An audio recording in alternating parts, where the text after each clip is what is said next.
Hello guys, मेरा नाम है रवि और स्टडी ग्लो में आपका बहुत बहुत स्वागत है।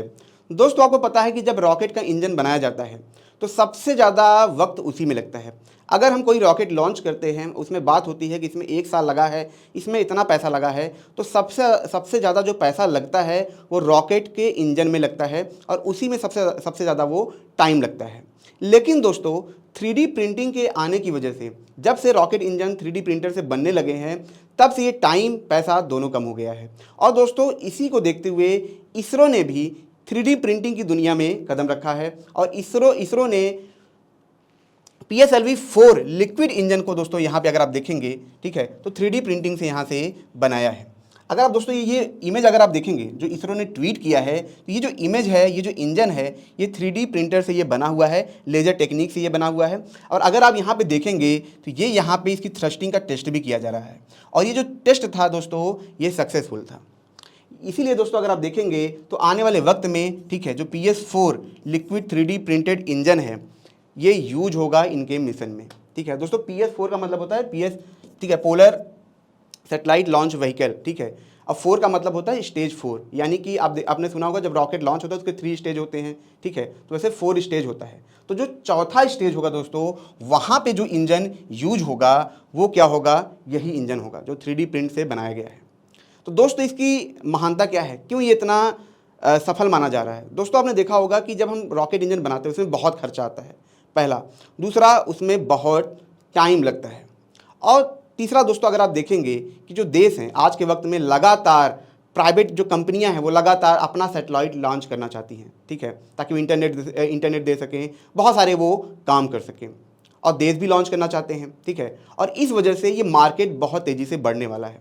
और मार्केट जब बहुत तेज़ी से बढ़ेगा तो हमें चाहिए एफिशिएंसी, ताकि हम ज़्यादा से ज़्यादा काम कर सकें।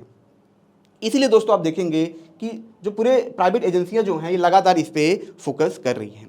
तो दोस्तों, अगर हम देखें जो PS4 यहाँ पे बात हो रही है, ठीक है, वो इस तरीके का रॉकेट होता है। और यहाँ पे मैंने बात की थी 4 स्टेज की, मतलब 4 स्टेज इसमें होते हैं। तो यहाँ पे जो इंजन यूज किया गया है दोस्तों, इस जगह पे इस इंजन को यहाँ पे यूज किया जाएगा। दोस्तों, अगर हम स्टेज 1 की बात करें, ठीक है, तो ये बूस्टर होता है। यहाँ पे अगर आप देखेंगे पूरी तरीके से दोस्तों इसमें सॉलिड मटेरियल भरा हुआ होता है और ये स्टेज 1 होता है। जब ये लॉन्च होता है दोस्तों, तो जब तक इसकी मटेरियल यहाँ पे खत्म नहीं होंगे तब तक ये नहीं रुकेगा। ठीक है, उसके बाद दोस्तों आप देखेंगे जो स्टेज 2 होता है, यहाँ पे अगर आप देखेंगे इसके अंदर दोस्तों जो इंजन लगा होता है, ठीक है, वो इंजन लिक्विड इंजन होता है, यानी कि जो वो मटेरियल यूज करेगा थ्रस्ट पैदा करने के लिए, वो लिक्विड मटेरियल यहाँ पे यूज करेगा। ठीक है, उसके बाद दोस्तों यहाँ पे देखेंगे जो तीसरा स्टेज है वो क्या है, ये भी एक तरीके से बूस्टर है। इसके अंदर भी सॉलिड मटेरियल भरा हुआ होता है दोस्तों।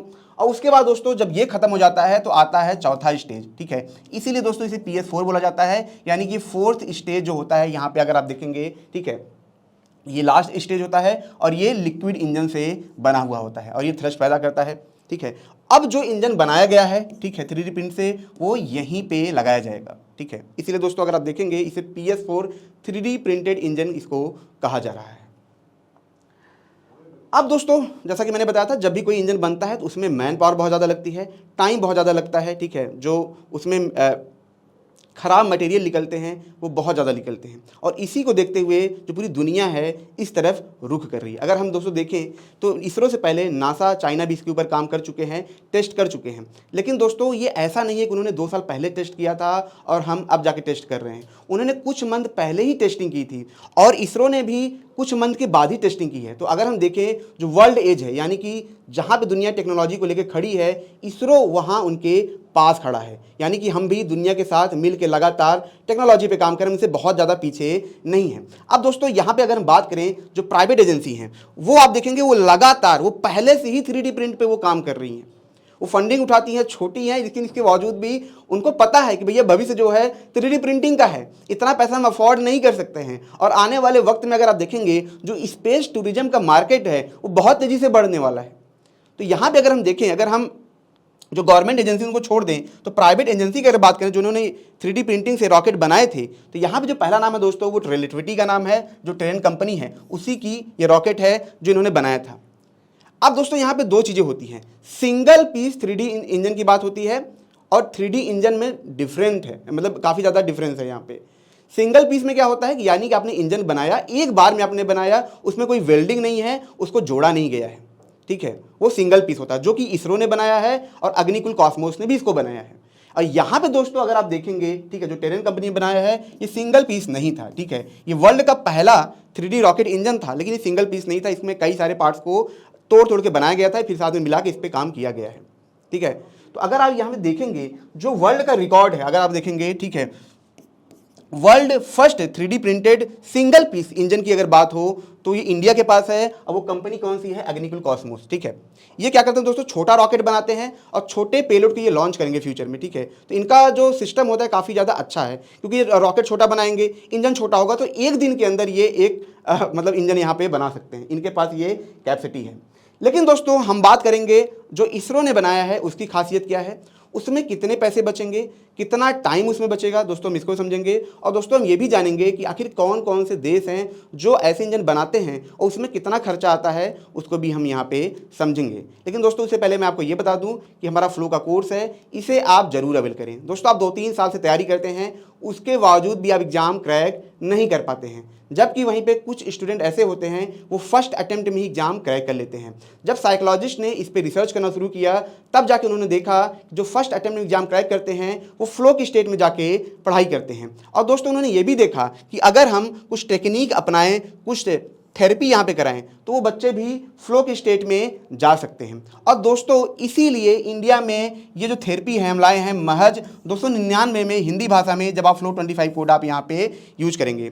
दोस्तों एक चीज़ मैं आपको ये भी बता दूं कि यही कोर्स अगर आप सच में लेने जाएंगे माइंड वैली की वेबसाइट पे, ठीक है, तो आपको 40 से 50 हज़ार रुपये खर्च करने पड़ेंगे। और अगर आप बाहर जाके सिल्वर मेथड सीखते भी हैं तो भी आपको लाखों रुपये यहाँ पे खर्च करने पड़ेंगे। तो अब दोस्तों यहाँ पे अगर हम बात करें, ठीक है, तो सबसे जो जरूरी होता है टाइम क्यों जरूरी होता है दोस्तों इंजन को बनाने में। आप समझिए कि अगर आप एक इंजन बनाते हैं उसमें 6 महीने का टाइम लगता है, उसमें 10 आदमी काम करते हैं। अगर वो टाइम हमने घटा दिया, ठीक है, वो टाइम हमने क्या किया, घटा दिया कि 2 महीने के अंदर हम बनाते हैं, तो हमारा कॉस्ट ऑटोमेटिक बहुत ज़्यादा कम हो जाएगा, बहुत ज़्यादा कम हो जाएगा। यानी कि जो 10 इंजीनियर का पैसा हम दे रहे थे, 4 महीने एक्स्ट्रा दे रहे थे, वो पैसे हमारे बच जाएंगे। इसलिए दोस्तों अगर आप देखेंगे जो 3D प्रिंटिंग से बनाया गया है इसमें टाइम की जो बचत होगी 60% यहाँ पे कम टाइम लगेगा। यानी कि जो काम आप 5 से 6 महीने में करते थे वही काम आप 2 महीने 2.5 महीने के अंदर आप कर पाएंगे। दोस्तों अगर हम इसमें मेटल की बात करें तो यहाँ पे 97% जो एक्स्ट्रा मटेरियल खर्च होते थे, यानी कि जैसे हम कपड़ा बनाते हैं तो कपड़ा बनाने के दौरान क्या होता है, बहुत सारे मटेरियल बाहर निकल जाते हैं जिनको हम कचरा बोलते हैं, वो बहुत ज़्यादा जब खर्च होंगे तो हमारा बहुत ज़्यादा पैसा लगेगा। तो दोस्तों यहाँ पे अगर हम देखें पहले कितना था, लगभग 600 kg, मतलब 565 kg के आसपास यहाँ पे कचरा खर्च होता था। लेकिन यही अगर आप देखेंगे अब सिर्फ 14 kg यहाँ पे रह गया है। अब दोस्तों यहाँ पे अगर हम पैसे की बात करें तो पैसा कितना लगेगा दोस्तों, पहले 240 करोड़ लगते थे, लेकिन अब यही पैसा अगर आप देखेंगे दोस्तों सिर्फ 48 करोड़ लगेंगे। यानी कि जो यहाँ पे पैसा है वो 80% यहाँ पे कम लगेगा। अब दोस्तों यहाँ पे हम टाइम की बात करें तो कितना होगा, 665 सेकेंड, यानी कि 10 मिनट तक इसको यहाँ पे टेस्ट किया गया था, ठीक है दोस्तों, 7.33 न्यूटन थ्रस्ट पे। इसको बनाया दोस्तों किसने है, विप्रो ने। पहले ये तिरुवनंतपुरम में बनता था, ठीक है, इसरो के द्वारा ही बनाया जाता था, ठीक है, लेकिन अब दोस्तों इसे प्राइवेट कंपनी बनाएगी विप्रो 3D, जो कि विप्रो की ही कंपनी है, जो कि 3D प्रिंटिंग पे ये काम करती है। दोस्तों इन्हें लेजर टेक्निक पे यहाँ पे बनाया गया है। अब दोस्तों हम बात करें जब पहले हम इंजन बनाते थे तो इसमें लगभग हम 14 पीस यहाँ पे लगाते थे, यानी कि हमने अलग अलग पार्ट्स को बनाया फिर उनको जोड़ा, यानी हमें 14 पीस बनाने पड़ते थे मैनुअली, ठीक है। लेकिन यहाँ पे क्या होगा दोस्तों, इसे सिंगल पीस में यहाँ पे बनाया जा रहा है। और पहले क्या था दोस्तों, यहाँ पे 70 वेल्डिंग हमें करनी पड़ती थी, यानी कि हमने इंजन को पार्ट्स को बनाया 70 बार हमें वेल्डिंग करनी पड़ रही है अलग अलग जगह पे, लेकिन अब हमें एक भी वेल्डिंग यहाँ पे नहीं करनी है। तो दोस्तों ये जो इंजन बना है इसकी ये खासियत है।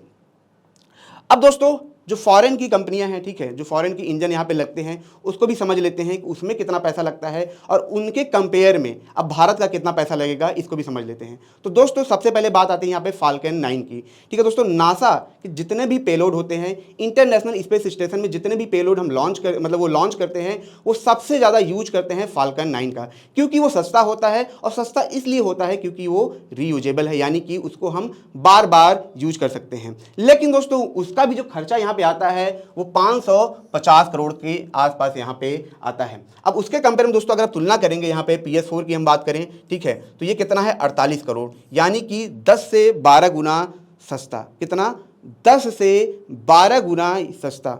इसका मतलब क्या है, इसका मतलब दोस्तों ये है कि फ्यूचर में जो स्पेस टूरिज्म का जो मार्केट है वो भारत में आने वाला है। जी हाँ दोस्तों, भारत में इसलिए आने वाला है क्योंकि यहाँ पे प्राइस, जो टिकट प्राइस होगी वो सस्ती होगी। जो अदर एजेंसी है जिनको अपने पेलोड्स लॉन्च करने हैं, सैटेलाइट लॉन्च करने हैं, इंटरनेट के लिए लॉन्च करने हैं, वो हर कोई भारत आएंगे। ठीक है, यहाँ पे दोस्तों अगर हम लॉन्ग मार्च 3B की बात करें तो इसमें $50 मिलियन का खर्चा आता है। सोयूज़ 2 की बात करें दोस्तों तो 35 से 80 मिलियन डॉलर का यहाँ पे खर्चा आता है। PSLV की जैसे मैंने बात ही की थी तो दोस्तों 240 करोड़ के आसपास आता है। GSLV की अगर हम दोस्तों बात करें तो ये 42 मिलियन के आसपास आता है। अब दोस्तों जो नासा का SLS रॉकेट है, मैं बनाने की बात नहीं कर रहा हूँ, वन लॉन्च का जो कॉस्ट आता है 2000 करोड़ से लेके 5000 करोड़ के बीच में आता है। कभी कभी दोस्तों ये 1 बिलियन के आसपास पहुँच जाता है। तो दोस्तों आने वाले वक्त में आप देखेंगे तो जैसे SLV जैसे रॉकेट हैं, ये सब चीज़ें जो हैं ये हट जाएंगी और उनकी जगह कौन लेगा? 3D प्रिंटेड रॉकेट उनकी जगह लेंगे। तो दोस्तों ये छोटा सा लेक्चर था। अगर ये आपको अच्छा लगा हो तो इसे लाइक करें, कमेंट करें, शेयर जरूर करें। मिलते हैं नेक्स्ट लेक्चर में। Thank you so much.